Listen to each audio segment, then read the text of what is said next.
ایک غریب کسان کی شادی نہایت حسین و جمیل عورت سے ہوئی۔ اس عورت کے حسن کی سب سے بڑی وجہ اس کے لمبے گھنے سیاہ بال تھے، جن کی فکر صرف اسے ہی نہیں بلکہ ان دونوں کو رہتی تھی۔ ایک دن کسان کی بیوی نے اپنے شوہر سے کہا کہ کل واپسی پر آتے ہوئے راستے میں دکان سے ایک کنگھی تو لیتے آنا، کیونکہ بالوں کو لمبے اور گھنے رکھنے کے لیے انہیں بنانا اور سنوارنا بہت ضروری ہوتا ہے، اور پھر میں کتنے دن ہمسایوں سے کنگھی منگواتی رہوں گی۔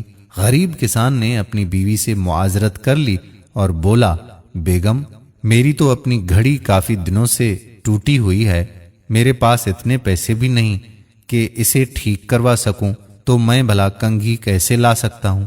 تم کچھ دن مزید ہمسایوں کی کنگھی سے گزارا کر لو، جب پیسے آ جائیں گے تو لے آؤں گا۔ بیوی اپنے شوہر کی مجبوری کو سمجھ رہی تھی، اس لیے زیادہ تکرار نہیں کی۔ کسان نے اس وقت تو بیوی کو چپ کروا دیا، لیکن پھر اندر ہی اندر اپنے آپ کو کوسنے لگا کہ میں بھی کتنا بدبخت ہوں کہ اپنی بیگم کی ایک چھوٹی سی خواہش بھی پوری نہیں کر سکتا۔ دوسرے دن کھیتوں سے واپسی پر کسان ایک گھڑیوں کی دکان پر گیا اور اپنی ٹوٹی ہوئی گھڑی اونے پونے داموں بیچ دی، اور اس سے ملنے والے پیسوں سے ایک اچھی سی کنگھی خریدی اور بڑی رازداری سے چھپا کر گھر کی طرف روانہ ہوا۔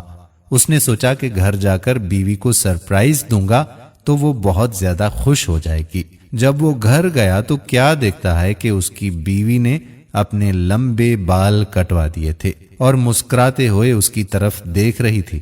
کسان نے حیرت سے پوچھا، بیگم یہ کیا کیا تم نے؟ اپنے بال کیوں کٹوا دیے؟ پتا ہے وہ تمہارے اوپر کتنے خوبصورت لگتے تھے۔ بیگم بولی، میرے سرتاج، کل جب آپ نے کہا کہ آپ کے پاس گھڑی ٹھیک کروانے کے پیسے بھی نہیں ہیں تو میں بہت افسردہ ہو چکی تھی، چنانچہ آج میں قریب کے بیوٹی پارلر پر گئی تھی، وہاں اپنے بال بیچ کر آپ کے لیے ایک گھڑی لائی ہوں۔ جب کسان نے اسے کنگھی دکھائی تو پھرتے جذبات میں دونوں کی آنکھیں نم ہو گئیں۔